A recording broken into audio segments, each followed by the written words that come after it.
ಯಾರಿಗಾದ್ರೋ ತಮ್ಮ ಸರ್ವಸ್ವವನ್ನು ತ್ಯಾಗ ಮಾಡೋ, ಆದ್ರೆ ಅವರಿಂದ ಅದೇ ಮಟ್ಟದ ನಿಷ್ಠೆ ಮರಳಿ ಸಿಗದಿದ್ದಾಗ ಅವರನ್ನ ಜೀವನದಿಂದಲೇ ದೂರ ಇಡೋ ವ್ಯಕ್ತಿಗಳನ್ನ ನಾವು ಸುತ್ತಮುತ್ತ ನೋಡಿರ್ತೀವಲ್ವಾ? ಖಂಡಿತ ನೋಡಿರ್ತೀವಿ. ಅವರು ಹೊರಗಡೆ ನೋಡೋಕೆ ಬಹಳ ಕಠಿಣವಾಗಿ ಸ್ಟ್ರಾಂಗ್ ಆಗಿ ಕಾಣಿಸ್ತಾರೆ, ಆದರೆ ಒಳಗಡೆಯಿಂದ ಅಷ್ಟೇ ಸೂಕ್ಷ್ಮವಾಗಿರ್ತಾರೆ. ಹೌದು. ಇವತ್ತಿನ ನಮ್ಮ ಈ ಆಳವಾದ ವಿಶ್ಲೇಷಣೆಯ ಕೇಂದ್ರಬಿಂದು ಇಂಥದ್ದೇ ಒಂದು ವಿಶಿಷ್ಟ ಮನಸ್ಥಿತಿಯ ಸುತ್ತ ಸುತ್ತುತ್ತೆ. ನಮ್ಮ ಮುಂದಿರೋ ಮೂಲಗಳು ಸಿಂಹರಾಶಿಯವರ, ವಿಶೇಷವಾಗಿ ಏಪ್ರಿಲ್ 20ರಿಂದ 23ರವರೆಗಿನ ವಾರ ಭವಿಷ್ಯದ ಬಗ್ಗೆ ಇವೆ. ಜೊತೆಗೆ ಆ ಗ್ರಹಗಳ ಚಲನೆ ಮತ್ತೆ ಈ ಪಠ್ಯಗಳ ನಡುವೆ ಅಡಗಿರೋ ಮನುಷ್ಯನ ಸಹಜ ಆತಂಕಗಳನ್ನು ಬಿಂಬಿಸೋ ಕೆಲವು ಕುತೂಹಲಕಾರಿ ಜಾಹೀರಾತುಗಳು ಕೂಡ ಇವೆ. ನಿಜ. ನಮ್ಮ ಇಂದಿನ ಉದ್ದೇಶ ಕೇವಲ ಮುಂದೇನಾಗುತ್ತೆ ಅಂತ ಭವಿಷ್ಯ ಓದೋದಲ್ಲ, ಬದಲಾಗಿ ಈ ನಡವಳಿಕೆಗಳ ಹಿಂದಿನ ಕಾರಣಗಳನ್ನ, ಮನುಷ್ಯನ ಮನಃಶಾಸ್ತ್ರವನ್ನ ಅತ್ಯಂತ ಆಳವಾಗಿ ಅರ್ಥ ಮಾಡ್ಕೊಳ್ಳೋದು. ಈ ಜ್ಯೋತಿಷ್ಯದ ಗ್ರಹಗತಿಗಳಿಗೂ ಮತ್ತೆ ಮನುಷ್ಯನ ಆಂತರಿಕ ತುಮುಲಗಳಿಗೂ ಇರೋ ನಿಕಟ ಸಂಪರ್ಕವನ್ನ ಈ ಮೂಲಗಳು ಬಹಳ ಸ್ಪಷ್ಟವಾಗಿ ತೆರೆದಿಡ್ತವೆ. ನಕ್ಷತ್ರಗಳ ಚಲನೆ ಅನ್ನೋದು ಕೇವಲ ಆಕಾಶದಲ್ಲಿ ನಡೆಯೋ ವಿದ್ಯಮಾನ ಅಲ್ಲ. ಅಂದ್ರೆ ಅದು ಮನುಷ್ಯನ ಮನಸ್ಸಿನ ಚಲನೆಯ ಪ್ರತಿಬಿಂಬ ಅಂತೀರಾ? ಸರಿಯಾಗಿ ಹೇಳಿದ್ರಿ. ಸಿಂಹರಾಶಿಯವರ ಮೂಲಭೂತ ಗುಣಲಕ್ಷಣಗಳನ್ನ ಗಮನಿಸಿದ್ರೆ ಅಲ್ಲಿ ನಾಯಕತ್ವದ ಗುಣ ಎದ್ದು ಕಾಣುತ್ತೆ. ಮೂಲ ಪಠ್ಯದಲ್ಲಿರೋ ಮೊದಲ ಅಂಶವೇ ಇದು. ಅವರು ಹುಟ್ಟು ನಾಯಕರು. ಓಹೋ, ನಾಯಕರು ಅಂದ್ರೆ ಎಲ್ಲವನ್ನೂ ತಾವೇ ನಿಭಾಯಿಸ್ಬೇಕು ಅನ್ನೋ ನಂಬಿಕೆ ಇರೋರಾ? ಹೌದು. ತಾವು ಮಾಡಿದರೆ ಮಾತ್ರ ಕೆಲಸ ಸರಿಯಾಗಿ ಆಗುತ್ತೆ ಅನ್ನೋದು ಅವರ ಆಳವಾದ ನಂಬಿಕೆ. ಪ್ರತಿಯೊಂದು ಕೆಲಸವನ್ನು ತಾವೇ ಮಾಡಬೇಕು ಅಂತ ಬಯಸ್ತಾರೆ. ಆದ್ರೆ ನಾಯಕತ್ವದ ಹೆಸರಿನಲ್ಲಿ ಇದೊಂದು ರೀತಿಯ ಸ್ವಯಂಕೃತ ಅಪರಾಧ ಅಲ್ವಾ? ಪ್ರತಿಯೊಂದು ಸಣ್ಣ ಕೆಲಸವನ್ನು ತಾವೇ ಮಾಡಬೇಕು ಅಂದ್ಕೊಳ್ಳೋದು ತಮ್ಮ ಮೇಲೆಯೇ ಅನಗತ್ಯ ಜವಾಬ್ದಾರಿಯ ಬೆಟ್ಟವನ್ನು ಹೊತ್ಕೊಂಡಂತೆ ಆಗುತ್ತೆ. ಖಂಡಿತವಾಗಿಯೂ. ತಾವೇ ಎಲ್ಲ ಭಾರ ಹೊತ್ಕೊಂಡು ಆಮೇಲೆ ಯಾರೂ ತಮಗೆ ಸಹಾಯ ಮಾಡ್ತಿಲ್ಲ ಅಂತ ದೂಷಿಸೋದ್ರಲ್ಲಿ ಅರ್ಥ ಇಲ್ಲ ತಾನೆ? ಅದೇ ನೋಡಿ, ನನಗೇನನಿಸುತ್ತೆ ಅಂದ್ರೆ ಇದು ಕೇವಲ ಹಠ ಅಲ್ಲ, ಇದೊಂದು ವಿಶಿಷ್ಟವಾದ ಮಾನಸಿಕ ಅಭದ್ರತೆ ಕೂಡ ಹೌದು. ನೀವು ಎತ್ತಿರೋ ಪ್ರಶ್ನೆ ಅತ್ಯಂತ ಸೂಕ್ತವಾಗಿದೆ. ನಾಯಕತ್ವ ಅಂದ್ರೆ ಕೇವಲ ಅಧಿಕಾರ ಚಲಾಯಿಸೋದಲ್ಲ. ಮೂಲಗಳು ವಿವರಿಸೋ ಹಾಗೆ ಸಿಂಹರಾಶಿಯವರು ಸಂಬಂಧಗಳಲ್ಲಿ ಅತ್ಯಂತ ಪ್ರಾಮಾಣಿಕರು. ಹೌದು. ಯಾರನ್ನಾದರೂ ಒಮ್ಮೆ ನಂಬಿದ್ರೆ ಅವರಿಗಾಗಿ ಪ್ರಾಣ ಕೊಡಲು ಸಿದ್ಧ ಇರ್ತಾರೆ ಅಂತ ಮೂಲಗಳಲ್ಲಿ ಹೇಳಿದೆ. ಅದೇ ಅವರ ದೊಡ್ಡ ಶತ್ರು, ಅವರೊಳಗಿನ ನಿರೀಕ್ಷೆ. ತಾವು ಬೇರೆಯವರಿಗೆ 100% ನಿಷ್ಠೆ ತೋರಿದಾಗ ಎದುರಿನವರಿಂದಲೂ ಅದೇ ನಿಷ್ಠೆಯನ್ನ ನಿರೀಕ್ಷಿಸ್ತಾರೆ. ಆ ನಿರೀಕ್ಷೆ ಹುಸಿಯಾದಾಗ ಅವರೊಳಗಿನ ಆ ನಾಯಕ ತೀವ್ರವಾಗಿ ಘಾಸಿಗೊಳ್ತಾನೆ ಅಲ್ವಾ? ಹೌದು. ಆದ್ರೆ ನಾಯಕನಾದವನು ಸ್ವಾವಲಂಬಿಯಾಗಿರಬೇಕು ತಾನೆ? ಇತರರ ಮನ್ನಣೆ ಅಥವಾ ನಿಷ್ಠೆಯ ಮೇಲೆ ಇಷ್ಟೊಂದು ಅವಲಂಬಿತರಾಗೋದು ನಾಯಕತ್ವದ ಮೂಲಭೂತ ತತ್ವಕ್ಕೆ ವಿರುದ್ಧ ಅಲ್ವಾ? ನಿಜ. ಹೊರಗಡೆಯಿಂದ ಯಾರಿಗೂ ಬಗ್ಗದ ಹಾಗೆ ಕಂಡ್ರೂ ಒಳಗಿನಿಂದ ಇನ್ನೊಬ್ಬರ ಒಪ್ಪಿಗೆಗಾಗಿ ಇಷ್ಟೊಂದು ತವಕಿಸೋದು ಒಂದು ಬಹುದೊಡ್ಡ ವಿರೋಧಾಭಾಸ. ಒಬ್ಬ ನಾಯಕನಿಗೆ ಇತರರ ಚಪ್ಪಾಳೆ ಯಾಕಷ್ಟು ಮುಖ್ಯ ಆಗುತ್ತೆ? ಇದೇ ಇಲ್ಲಿನ ಬಹುದೊಡ್ಡ ಮಾನಸಿಕ ಸವಾಲು. ಇದಕ್ಕೆ ಕಾರಣ ಅವರ ಅಧಿಪತಿ ಗ್ರಹವಾದ ಸೂರ್ಯ. ಸೂರ್ಯನು ಬೆಳಕು, ಉಷ್ಣ ಮತ್ತು ಶಕ್ತಿಯ ಸಂಕೇತ. ಅಂದ್ರೆ ಏಪ್ರಿಲ್ 20ರಿಂದ 23ರ ನಡುವಿನ ಸೂರ್ಯನ ಸ್ಥಾನ ಅವರಿಗೆ ಅಪಾರವಾದ ಆತ್ಮವಿಶ್ವಾಸವನ್ನ ಕೊಡುತ್ತೆ ಅಂತಾಯ್ತು. ಸೂರ್ಯನು ಇಡೀ ಸೌರವ್ಯೂಹದ ಕೇಂದ್ರವಾಗಿರುವ ಹಾಗೆ ತಾವೂ ಎಲ್ಲರ ಗಮನದ ಕೇಂದ್ರವಾಗಿರಬೇಕು ಅಂತ ಇವರು ಅರಿವಿಲ್ಲದೆಯೇ ಬಯಸ್ತಾರೆ. ಆದ್ರೆ ಸೂರ್ಯನ ನಿಯಮ ನಮಗೆಲ್ಲರಿಗೂ ಗೊತ್ತಿದೆ. ಸೂರ್ಯ ಶಕ್ತಿ ಕೊಡ್ತಾನೆ ನಿಜ, ಆದ್ರೆ ಅತಿ ಹತ್ರ ಹೋದ್ರೆ ಸುಟ್ಟು ಬೂದಿ ಮಾಡ್ತಾನೆ. ಅದ್ಭುತವಾಗಿ ಹೇಳಿದ್ರಿ. ಈ ಶಕ್ತಿ ಅತಿಯಾದಾಗ ಅದು ಅಹಂಕಾರವಾಗಿ ಬದಲಾಗುತ್ತೆ. ನಾನು ಹೇಳಿದ್ದೇ ಸರಿ, ಬೇರೆಯವರ ದೃಷ್ಟಿಕೋನಕ್ಕೆ ಬೆಲೆ ಇಲ್ಲ ಅನ್ನೋ ಹಠಮಾರಿ ಸ್ವಭಾವ ಬರುತ್ತೆ. ಈ ಅಹಂಕಾರದ ತಾಪವನ್ನ ಕಡಿಮೆ ಮಾಡ್ಲೆಂದೇ ಮೂಲ ಪಠ್ಯದಲ್ಲಿ ಪ್ರತಿದಿನ ಮುಂಜಾನೆ ಸೂರ್ಯನಿಗೆ ನೀರು ಅರ್ಪಿಸುವ ಅಂದ್ರೆ ಅರ್ಘ್ಯ ನೀಡುವ ಆಚರಣೆಯನ್ನ ಸೂಚಿಸಿರ್ಬೇಕು. ಖಂಡಿತ. ಇದು ಕೇವಲ ಒಂದು ಸಾಂಪ್ರದಾಯಿಕ ಧಾರ್ಮಿಕ ಆಚರಣೆ ಅಂತ ನನಗನ್ಸಲ್ಲ. ಹೌದು. ಉರಿಯುವ ಸೂರ್ಯನಿಗೆ ತಂಪಾದ ನೀರೆರಿಯುವ ಮೂಲಕ ತಮ್ಮೊಳಗಿನ ಉರಿಯುವ ಅಹಂಕಾರವನ್ನ ತಂಪುಗೊಳಿಸಿಕೊಳ್ಳುವ ದೈನಂದಿನ ಮಾನಸಿಕ ಪ್ರಕ್ರಿಯೆ ಇದಾಗಿರಬಹುದು. ಅದೊಂದು ಅತ್ಯದ್ಭುತವಾದ ವಿಶ್ಲೇಷಣೆ. ಕೋಪ ಮತ್ತೆ ಅಹಂಕಾರವನ್ನ ದೈನಂದಿನ ಮಟ್ಟದಲ್ಲಿ ಕಂಟ್ರೋಲ್ ಮಾಡೋಕೆ ಇದೊಂದು ರೂಪಕ. ಇಲ್ಲಿಯೇ ಇದು ನಿಜಕ್ಕೂ ಕುತೂಹಲಕಾರಿಯಾಗೋದು.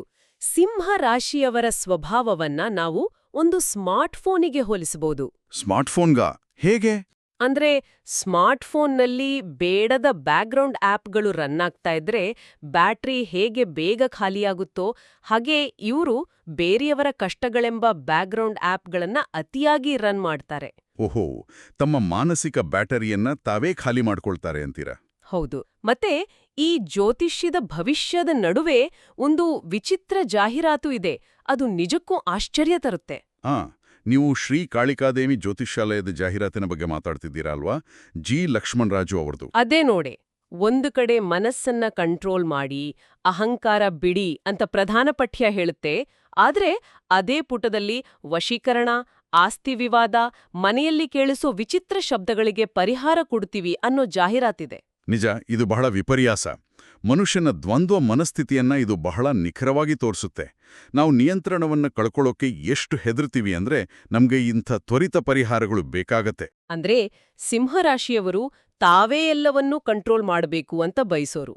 ಪ್ರಪಂಚ ಅವರ ನಿಯಂತ್ರಣಕ್ಕೆ ಸಿಗದಿದ್ದಾಗ ಇಂಥ ಶೀಘ್ರ ಪರಿಹಾರಗಳತ್ತ ಮನಸ್ಸು ವಾಲುತ್ತಲ್ವಾ? ಹೌದು, ಇದನ್ನೇ ನಾವು ಇತರೆ ಗ್ರಹಗಳ ಪ್ರಭಾವದೊಂದಿಗೆ ತುಲನೆ ಮಾಡಿ ನೋಡ್ಬೇಕು. ಕೇವಲ ಸೂರ್ಯನ ಪ್ರಭಾವ ಒಂದೇ ಮನುಷ್ಯನನ್ನು ರೂಪಿಸಲ್ಲ. ಮೂಲಗಳಲ್ಲಿ ಗುರು, ಶುಕ್ರ, ಶನಿ ಹಾಗೂ ರಾಹುಕೇತುಗಳ ಪಾತ್ರವನ್ನು ವಿವರಿಸಲಾಗಿದೆ. ಸರಿ, ಗುರುಗ್ರಹವು ಜ್ಞಾನ ಮತ್ತೆ ಸ್ಥಿರತೆಯನ್ನ ಕೊಡುತ್ತೆ ಅಂತ ಮೂಲಗಳು ಹೇಳ್ತಿವೆ. ಹಾಗೇ ಶುಕ್ರನು ಸಂಬಂಧಗಳನ್ನ ಸುಧಾರಿಸುತ್ತಾನೆ. ಆದ್ರೆ ಅಲ್ಲಿಯೂ ಒಂದು ಕಠಿಣ ಷರತ್ತಿದೆ. ಅಹಂಕಾರವನ್ನು ಕಡಿಮೆ ಮಾಡ್ಕೊಂಡ್ರೆ ಮಾತ್ರ ಶುಕ್ರನ ಸಂಪೂರ್ಣ ಲಾಭ ಸಿಗುತ್ತೆ. ಸಿಂಹರಾಶಿಯವರ ಮೂಲಭೂತ ಗುಣಲಕ್ಷಣವೇ ಸೂರ್ಯನಿಂದ ಬಂದಿರೋ ಅಹಂಕಾರ ಆಗಿರುವಾಗ ಅದನ್ನ ಬಿಡೋದ್ ಹೇಗ್ ಸಾಧ್ಯ? ಅದೇ ಇಲ್ಲಿನ ಅತಿದೊಡ್ಡ ಪರೀಕ್ಷೆ. ಮನುಷ್ಯನ ಗುಣಲಕ್ಷಣಗಳು ಕಲ್ಲಿನ ಮೇಲೆ ಕೆತ್ತಿನ ಅಕ್ಷರಗಳಲ್ಲ, ಅವುಗಳನ್ನು ತಿದ್ದುಕೊಳ್ಬೋದು ಅನ್ನೋದೇ ಜ್ಯೋತಿಷ್ಯದ ಮೂಲತತ್ವ. ಅಂದ್ರೆ ಒಂದು ರೀತಿಯಲ್ಲಿ ಬೆಂಕಿಗೆ ಸುಡೋದನ್ನ ಬಿಡು ಅಂತ ಹೇಳಿದ ಹಾಗಾಯ್ತು ಇದು ಅಲ್ವಾ? ಸ್ವಲ್ಪ ಮಟ್ಟಿಗೆ. ಗುರು ಮತ್ತೆ ಶುಕ್ರರು ಎಷ್ಟೇ ಬೆಂಬಲ ನೀಡಿದ್ರೂ ಅಲ್ಲಿಗೆ ಕರ್ಮದ ಗ್ರಹವಾದ ಶನಿಯ ಪ್ರವೇಶ ಆಗತ್ತೆ. ಶನಿಯು ಯಾವಾಗ್ಲೂ ವಿಳಂಬ, ಒತ್ತಡ ಮತ್ತೆ ಮಾನಸಿಕ ಭಾರವನ್ನ ತರುವ ಗ್ರಹ. ಸಿಂಹರಾಶಿಯವರು ವೇಗವನ್ನ ಬಯಸುವವರು, ಆಜ್ಞೆ ಮಾಡಿದ ಮರುಕ್ಷಣವೇ ಕೆಲ್ಸ ಆಗ್ಬೇಕು ಅನ್ನೋ ಪ್ರವೃತ್ತಿಯವರು. ಆದ್ರೆ ಶನಿಯು ಪ್ರತಿಯೊಂದಕ್ಕೂ ತಡೆಗೋಡೆ ನಿಲ್ಲಿಸುತ್ತೆ ತಾನೇ? ಹೌದು, ಅವರು ಮಾಡುವ ಪ್ರತಿ ಕೆಲಸವೂ ನಿಧಾನವಾಗುವ ಹಾಗೆ ಮಾಡುತ್ತೆ. ಇದು ಕೇಳೋಕೆ ಹೇಗನ್ಸುತ್ತೆ ಅಂದ್ರೆ ಹ್ಯಾಂಡ್ ಬ್ರೇಕ್ ಹಾಕ್ಕೊಂಡು ಕಾರು ಓಡಿಸಲು ಪ್ರಯತ್ನಿಸಿದಂತೆ ಅಲ್ವಾ? ಬಹಳ ಅದ್ಭುತವಾದ ರೂಪಕ ಇದು. ಆದ್ರೆ ಶನಿಯು ಕೇವಲ ತೊಂದರೆ ಕೊಡ್ಲೆಂದೇ ಹೀಗೆ ಮಾಡುತ್ತಾ? ಖಂಡಿತ ಇಲ್ಲ. ಅಂದ್ರೆ ವೇಗವಾಗಿ ಓಡುವಾಗ ನಾವು ಕಳೆದುಕೊಳ್ಳುವ ಸೂಕ್ಷ್ಮ ವಿಚಾರಗಳನ್ನ ಗಮನಿಸುವಂತೆ ಮಾಡಲು ನಮಗೆ ಹಾಕುವ ಕಡಿವಾಳವೇ ಇದು ಅಂತ ಅರ್ಥನಾ? ಕುದುರೆಗೆ ಲಗಾಮ್ ಹಾಕಿದ್ದಾಗೆ. ನಿಖರವಾಗಿ. ಶನಿಯ ಉದ್ದೇಶ ತೊಂದರೆ ಕೊಡೋದಲ್ಲ. ವಾಸ್ತವದಲ್ಲಿ ಅದು ತಾಳ್ಮೆಯನ್ನ ಕಲಿಸುವ ದೀರ್ಘಕಾಲೀನ ಪ್ರಕ್ರಿಯೆ. ವೇಗವಾಗಿ ಓಡೋದಷ್ಟೇ ನಾಯಕತ್ವ ಅಲ್ಲ, ನಿಂತು ಯೋಚಿಸಿ ಶಾಂತವಾಗಿ ಹೆಜ್ಜೆ ಇಡೋದು ಕೂಡ ನಾಯಕತ್ವವೇ. ಹೌದು. ಮತ್ತೆ ರಾಹು ಮತ್ತು ಕೇತುಗಳು ಅನಗತ್ಯ ಯೋಚನೆಗಳನ್ನ ಹೆಚ್ಚಿಸಿ ಸಣ್ಣ ವಿಚಾರಗಳನ್ನು ದೊಡ್ಡದಾಗಿ ಯೋಚಿಸುವಂತೆ ಮಾಡಿ ಮಾನಸಿಕ ಒತ್ತಡವನ್ನ ಹೆಚ್ಚಿಸುತ್ತವೆ ಅಂತ ಮೂಲ ಹೇಳುತ್ತೆ. ಅದಕ್ಕೆ ಪರಿಹಾರ ಧ್ಯಾನ ಮತ್ತು ಪ್ರಾರ್ಥನೆ. ರಾಹುಕೇತುಗಳು ಸೃಷ್ಟಿಸುವ ಗೊಂದಲಗಳು ಮನುಷ್ಯನನ್ನ ಅನಿವಾರ್ಯವಾಗಿ ಧ್ಯಾನಶೀಲತೆಯ ಕಡೆಗೆ ತಳ್ಳುವ ಪ್ರಕೃತಿಯ ತಂತ್ರಗಳು. ಅಂದ್ರೆ ಸೂರ್ಯನು ಒಂದು ಬೃಹತ್ ರಥವನ್ನ ಎಳೆಯುವ ಶಕ್ತಿಶಾಲಿ ಕುದುರೆಗಳಂತೆ ಮುನ್ನುಗ್ಗುಟ್ಟಿದ್ರೆ ಶನಿಯು ಆ ರಥದ ಚಕ್ರಗಳಿಗೆ ಹಾಕಿರುವ ಬ್ರೇಕ್ ಇದ್ದಂತೆ. ಹೌದು, ಇಲ್ಲಿ ಗೊಂದಲಕ್ಕೊಳಗಾಗಿ ಆಕ್ರೋಶಗೊಳ್ಳುವ ಬದಲು ಆ ಬ್ರೇಕ್ ನಮ್ಮನ್ನ ಮುಂದಿರೋ ಪ್ರಪಾತಕ್ಕೆ ಬೀಳದಂತೆ ಕಾಪಾಡುತ್ತಿದೆ ಅಂತ ಭಾವಿಸಬೇಕು. ಧ್ಯಾನ ಮತ್ತು ಪ್ರಾರ್ಥನೆ ಆ ಬ್ರೇಕ್ ಅನ್ನ ಸರಿಯಾದ ಸಮಯದಲ್ಲಿ ಬಳಸುವ ಕೌಶಲ್ಯವನ್ನ ಕಲಿಸ್ತವೆ ಅಲ್ವಾ? ಖಂಡಿತ. ಈ ಎಲ್ಲಾ ಗ್ರಹಗಳ ಸೆಳೆತ ಏಪ್ರಿಲ್ 20ರಿಂದ 23ರವರೆಗಿನ ದೈನಂದಿನ ಜೀವನದಲ್ಲಿ ಹೇಗೆ ಪ್ರತಿಫಲಿಸುತ್ತೆ ಅಂತ ನೋಡಿದ್ರೆ ಇದು ಮತ್ತಷ್ಟು ಸ್ಪಷ್ಟ ಆಗುತ್ತೆ. ಅಂದ್ರೆ ಈ ವಾರದ ದಿನಗಳು ಒಂದು ಸಿನಿಮಾದ ಕಥೆಯ ಹಾಗೆ ಸಾಗುತ್ತೆ. ಬನ್ನಿ, ಏಪ್ರಿಲ್ 20 ಸೋಮವಾರದಿಂದ ಶುರು ಮಾಡೋಣ. ಅಂದು ಮಿಶ್ರ ಫಲ ಇದೆ ಅಂತ ಹೇಳಿದ್ದಾರೆ. ಹೌದು. ಬೆಳಗ್ಗೆ ಎದ್ದ ತಕ್ಷಣ ಕೆಲಸದಲ್ಲಿ ನಿರಾಸಕ್ತಿ, ಉದ್ಯೋಗದಲ್ಲಿ ಅಡೆತಡೆಗಳು, ಸಹೋದ್ಯೋಗಿಗಳೊಂದಿಗೆ ಭಿನ್ನಾಭಿಪ್ರಾಯಗಳು ಎದುರಾಗ್ತವೆ. ಈ ಸೋಮವಾರದ ಭಿನ್ನಾಭಿಪ್ರಾಯಗಳು ಕೇವಲ ಆ ನಿರ್ದಿಷ್ಟ ದಿನದ ಘಟನೆಗಳಾಗಿರಲು ಸಾಧ್ಯವಿಲ್ಲ ಅಲ್ವಾ? ಅದು ಬಹುಶಃ ಹಿಂದಿನ ವಾರದ ಅಥವಾ ಶನಿಯ ವಿಳಂಬದಿಂದ ಬಹಳ ದಿನಗಳಿಂದ ಶೇಖರಣೆಯಾದ ಹತಾಶೆಯ ಸ್ಫೋಟವಿರಬಹುದು. ಸರಿಯಾದ ಯೋಚನೆ. ಮೂಲ ಪಠ್ಯವು ಇಲ್ಲಿ ಸ್ಪಷ್ಟವಾಗಿ ತಾಳ್ಮೆಯೇ ಯಶಸ್ಸಿನ ಕೀಲಿ ಮತ್ತೆ ಎಲ್ಲರನ್ನೂ ಕುರುಡಾಗಿ ನಂಬಬಾರ್ದು ಅಂತ ಎಚ್ಚರಿಸುತ್ತೆ. ಕುರುಡಾಗಿ ನಂಬುವುದು ಅಂದ್ರೆ ಕೇವಲ ಮೋಸ ಹೋಗುವುದಲ್ಲ, ಅವರಿಂದ ನಮ್ಮದೇ ಮಟ್ಟದ ಪ್ರಾಮಾಣಿಕತೆಯನ್ನ ವಿಪರೀತವಾಗಿ ನಿರೀಕ್ಷಿಸುವುದು. ಹೌದು, ಆ ನಿರೀಕ್ಷೆಯ ಭಾರವೇ ಸೋಮವಾರದ ನಿರಾಸಕ್ತಿಗೆ ಕಾರಣ. ಯಾರು ಈ ಸೋಮವಾರದ ಹತಾಶೆಯನ್ನ ಸರಿಯಾಗಿ ನಿಭಾಯಿಸೋದಿಲ್ಲವೋ ಅದರ ನೇರ ಪರಿಣಾಮ ಮಂಗಳವಾರ ಅಂದರೆ ಏಪ್ರಿಲ್ 21ರಂದು ಕಾಣಿಸುತ್ತೆ. ಮಂಗಳವಾರ ಹೊಸ ಉತ್ಸಾಹ, ಹೊಸ ಜವಾಬ್ದಾರಿಗಳು ಸಿಗುತ್ತವೆ ಅಂತ ಹೇಳಲಾಗಿದೆ ಅಲ್ವಾ? ಆದ್ರೆ ಜೊತೆಯಲ್ಲೇ ಒಂದು ಎಚ್ಚರಿಕೆಯೂ ಇದೆ. ಹೌದು, ಅಂದು ಇವರ ಮಾತಿನಲ್ಲಿ ವಿಪರೀತ ಕಠೋರತೆ ಇರುತ್ತೆ. ಹೇಳುವ ವಿಷಯ ಸರಿಯಾಗಿದ್ರೂ ಹೇಳುವ ರೀತಿ ಒರಟಾಗಿರೋದ್ರಿಂದ ಸ್ನೇಹಿತರಿಗೆ ಅಥವಾ ಸಹೋದ್ಯೋಗಿಗಳಿಗೆ ತೀವ್ರ ನೋವಾಗ್ಬೋದು. ಅಂದ್ರೆ ಸೋಮವಾರದ ಕೋಪ ಮತ್ತೆ ಹತಾಶೆ ಮಂಗಳವಾರದ ಒರಟು ಮಾತಾಗಿ ಹೊರಹೊಮ್ಮುತ್ತೆ. ಇದು ಭಾವನಾತ್ಮಕ ಪ್ರಬುದ್ಧತೆಯ ಕೊರತೆಯನ್ನ ಎತ್ತಿ ತೋರಿಸ್ತದೆ ಅಲ್ವಾ? ಖಂಡಿತ. ನಾಯಕರಾದವರು ತಮ್ಮ ವೈಯಕ್ತಿಕ ಒತ್ತಡವನ್ನ ತಮ್ಮ ತಂಡದ ಮೇಲೆ ಅಥವಾ ಪ್ರೀತಿಪಾತ್ರರ ಮೇಲೆ ಹೇರಬಾರದು. ಇದೇ ಮಂಗಳವಾರ ಹೂಡಿಕೆಗಳ ವಿಚಾರದಲ್ಲಿಯೂ ಬಹಳ ಎಚ್ಚರದಿಂದಿರಬೇಕು ಅಂತ ಸೂಚಿಸಲಾಗಿದೆ. ಇಂಥ ಮಾನಸಿಕ ಗೊಂದಲದ ಸ್ಥಿತಿಯಲ್ಲಿ ತೆಗೆದುಕೊಳ್ಳುವ ನಿರ್ಧಾರಗಳು ತಪ್ಪುದಾರಿಗೆಳೆಯುವ ಸಾಧ್ಯತೆ ಇರುತ್ತೆ. ನಿಜ, ಕೋಪದಲ್ಲಿರುವಾಗ ಮನುಷ್ಯನ ತಾರ್ಕಿಕ ಬುದ್ಧಿ ಕೆಲಸ ಮಾಡಲ್ಲ. ಆದರೆ ಯಾರೂ ಈ ಸೋಮವಾರ ಮತ್ತು ಮಂಗಳವಾರದ ಅಗ್ನಿ ಪರೀಕ್ಷೆಯಲ್ಲಿ ಪಾಸಾಗ್ತಾರೋ ಅವರಿಗೆ ಬುಧವಾರ ಏಪ್ರಿಲ್ 22ರಂದು ಬಹುಮಾನ ಕಾದಿದೆ. ಅಂದು ಅತ್ಯಂತ ಶುಭ ದಿನ ಅಂತ ಮೂಲಗಳು ಘೋಷಿಸಿವೆ. ಹಿಂದಿನ 2 ದಿನಗಳ ಒತ್ತಡದಿಂದ ಸಂಪೂರ್ಣ ಮುಕ್ತಿ ಸಿಗುತ್ತೆ. ಹೌದು, ಉದ್ಯೋಗದಲ್ಲಿ ಮೇಲಾಧಿಕಾರಿಗಳಿಂದ ಮನ್ನಣೆ, ವ್ಯಾಪಾರದಲ್ಲಿ ಲಾಭ, ಕುಟುಂಬದಲ್ಲಿ ಸಂತೋಷದ ವಾತಾವರಣ ಮತ್ತೆ ಶುಭವಾರ್ತೆ ಒಲಿದು ಬರುತ್ತವೆ. ಆದ್ರೆ ಈ ಬುಧವಾರದ ಯಶಸ್ಸು ಆಕಾಶದಿಂದ ತಾನಾಗಿಯೇ ಉದುರೋದಿಲ್ಲ. ಅದು ಸೋಮವಾರ ಮತ್ತೆ ಮಂಗಳವಾರ ತೋರಿದ ತಾಳ್ಮೆಯ ನೇರ ಫಲಿತಾಂಶ. ಖಂಡಿತ. ಇದು ಕೇವಲ ಗ್ರಹಗಳ ಆಟ ಅಲ್ಲ. ಇದು ಸಂಪೂರ್ಣವಾಗಿ ನಮ್ಮ ಕಾರ್ಯ ಮತ್ತು ಕಾರಣದ ಸಿದ್ಧಾಂತ. ನಾವು ಪರಿಸ್ಥಿತಿಗೆ ಹೇಗೆ ಪ್ರತಿಕ್ರಿಯಿಸ್ತೇವೆ ಅನ್ನೋದರ ಮೇಲೆ ಮುಂದಿನ ದಿನದ ಫಲಿತಾಂಶ ನಿರ್ಧಾರ ಆಗುತ್ತೆ. ಆ ಕಾರಣಕ್ಕಾಗಿಯೇ ಗುರುವಾರ ಏಪ್ರಿಲ್ 23 ಈ ವಾರದ ಒಂದು ಪ್ರಶಾಂತವಾದ ಘಟ್ಟ ಆಗುತ್ತಲ್ವಾ? ಹೌದು, ಅಂದು ಆಧ್ಯಾತ್ಮಿಕ ಒಲವು ಹೆಚ್ಚಾಗುತ್ತೆ. ಕೆಲಸದ ವೇಗ ನಿಧಾನವಾದರೂ ಅದು ಭವಿಷ್ಯದ ಯೋಜನೆಗಳನ್ನು ರೂಪಿಸಲು ಅತ್ಯಂತ ಸೂಕ್ತ ಸಮಯ. ಹಿರಿಯರ ಸಲಹೆ ಮಾರ್ಗದರ್ಶನ ನೀಡುತ್ತೆ. ಈ 4 ದಿನಗಳ ಪಯಣ ಮನುಷ್ಯನ ಮಾನಸಿಕ ವಿಕಾಸದ ಒಂದು ಸಣ್ಣ ಚಕ್ರವನ್ನ ಕಣ್ಣಿಗೆ ಕಟ್ಟುವ ಹಾಗೆ ತೋರಿಸುತ್ತೆ. ಸೋಮವಾರದ ಕಷ್ಟಗಳಿಂದ ಶುರುವಾಗಿ ಗುರುವಾರದ ಆಧ್ಯಾತ್ಮಿಕ ಶಾಂತಿಯವರೆಗೆ ಸಾಗುವ ರೋಚಕ ಪ್ರಯಾಣ ಇದು. ನಿಜ. ಈಗ ಈ ದಿನನಿತ್ಯದ ಶಕ್ತಿಯ ಏರಿಳಿತಗಳು ನಿರ್ದಿಷ್ಟ ಘಟ್ಟಗಳಲ್ಲಿರುವವರ ಮೇಲೆ, ವಿಶೇಷವಾಗಿ ವಿದ್ಯಾರ್ಥಿಗಳು ಮತ್ತೆ ಕೌಟುಂಬಿಕ ಸಂಬಂಧಗಳ ಮೇಲೆ ಹೇಗೆ ಕೆಲಸ ಮಾಡ್ತಾವೆ ಅಂತ ನೋಡೋಣ. ಸರಿ, ಮೊದಲು ವಿದ್ಯಾರ್ಥಿಗಳ ವಿಚಾರಕ್ಕೆ ಬರೋಣ. ಸಿಂಹರಾಶಿಯ ವಿದ್ಯಾರ್ಥಿಗಳಿಗೆ ದೊಡ್ಡ ಗುರಿಗಳೇನು ಇರ್ತವೆ, ಆದರೆ ಮೊಬೈಲ್ ಅಥವಾ ಸೋಷಿಯಲ್ ಮೀಡಿಯಾದಂತಹ ಸಂಘ ವಿಷಯಗಳಿಂದ ಅವರ ಏಕಾಗ್ರತೆ ಭಂಗ ಆಗುತ್ತೆ ಅಂತ ಹೇಳಿದ್ದಾರೆ. ಹೌದು, ಏಪ್ರಿಲ್ 20 ಮತ್ತೆ 21ರಂದು ಈ ಮಾನಸಿಕ ಚಂಚಲತೆ ವಿಪರೀತವಾಗಿರುತ್ತೆ. ಆದರೆ 22ರ ನಂತರ ಗಣಿತ ಮತ್ತು ವಿಜ್ಞಾನದಂತಹ ವಿಷಯಗಳಲ್ಲಿ ಉತ್ತಮ ಪ್ರಗತಿ ಸಾಧಿಸ್ತಾರೆ. ಆದ್ರೆ ನನಗೊಂದು ಡೌಟು. ಇಷ್ಟೊಂದು ದೃಢ ನಿರ್ಧಾರ ಇರೋ ಸಿಂಹರಾಶಿಯವರು ಇಂತಹ ಸಣ್ಣ ಪುಟ್ಟ ವಿಷಯಗಳಿಗೆ ಯಾಕಿಷ್ಟು ಸುಲಭವಾಗಿ ವಿಚಲಿತರಾಗ್ತಾರೆ? ಯಾಕಂದ್ರೆ ಸಿಂಹರಾಶಿಯವರ ಮನಸ್ಸು ಯಾವಾಗ್ಲೂ ಪ್ರಚೋದನೆಯನ್ನ ಮತ್ತೆ ಇತರರ ಗಮನವನ್ನ ಬಯಸುತ್ತೆ. ಸೋಷಿಯಲ್ ಮೀಡಿಯಾಗಳು ತ್ವರಿತವಾದ ಮನ್ನಣೆಯನ್ನ ಕೊಡ್ತವೆ. ಓಹೋ, ಅಂದ್ರೆ ಒಂದು ಲೈಕ್ ಅಥವಾ ಕಾಮೆಂಟ್ ಕೂಡ ಅವರಿಗೆ ಸಣ್ಣ ಪ್ರಮಾಣದ ನಾಯಕತ್ವದ ಭಾವನೆಯನ್ನ ಸೃಷ್ಟಿಸುತ್ತೆ ಅಲ್ವಾ? ಹೌದು, ನಾವು ಮೊದಲೇ ಮಾತನಾಡಿದ ರಾಹು ಮತ್ತು ಕೇತುಗಳು ಸೃಷ್ಟಿಸುವ ಮಾನಸಿಕ ಗೊಂದಲ ಇದೆ. ದೀರ್ಘಾವಧಿಯ ಕಠಿಣ ಗುರಿಗಳಿಗಿಂತ ಅಲ್ಪಾವಧಿಯ ಕ್ಷಣಿಕ ಸಂತೋಷದತ್ತ ಮನಸ್ಸು ಸುಲಭವಾಗಿ ಎಳೆಯಲ್ಪಡುತ್ತೆ. ಇದಕ್ಕಾಗಿಯೇ ಮೂಲಪಠ್ಯದಲ್ಲಿ ವಿದ್ಯಾರ್ಥಿಗಳಿಗೆ ಒಂದು ಸಲಹೆ ನೀಡಿದ್ದಾರೆ. ಕೇವಲ ಬುದ್ಧಿವಂತಿಕೆ ಇದ್ರೆ ಸಾಲ್ದು, ಶಿಸ್ತು ಮತ್ತು ನಿರಂತರ ಪುನರಾವರ್ತನೆ ಅಂದ್ರೆ ರಿವಿಷನ್ ಬಹಳ ಮುಖ್ಯ ಅಂತ. ನಿಜ, ಬುದ್ಧಿವಂತಿಕೆಗಿಂತ ಶಿಸ್ತು ಮುಖ್ಯ ಅನ್ನೋದು ಪ್ರತಿಯೊಬ್ಬರೂ ನೆನಪಿಡಬೇಕಾದ ಮಂತ್ರ. ಈಗ ಇದೇ ಸೂತ್ರವನ್ನ ಪ್ರೀತಿ ಮತ್ತು ಕೌಟುಂಬಿಕ ಸಂಬಂಧಗಳ ವಿಚಾರಕ್ಕೆ ಅನ್ವಯಿಸೋಣ. ಸರಿ, ಇದನ್ನ ಬಿಡಿಸಿ ನೋಡೋಣ.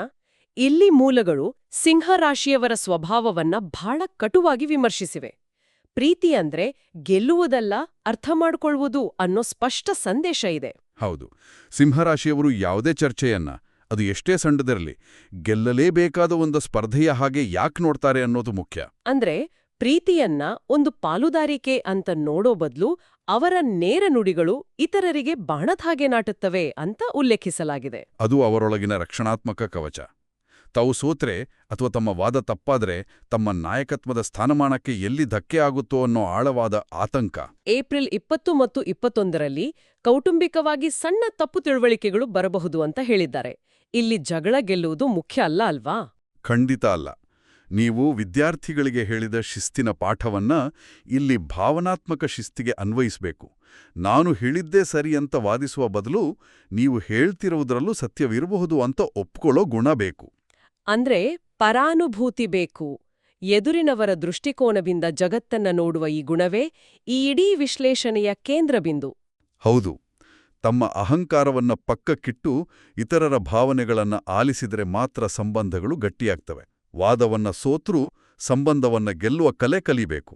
ಎಲ್ಲದರ ಮೂಲ ಅಡಗಿರುವುದು ಆ ಅಹಂಕಾರದ ಸಮರ್ಪಕ ನಿರ್ವಹಣೆಯಲ್ಲಿ ಅಲ್ವಾ?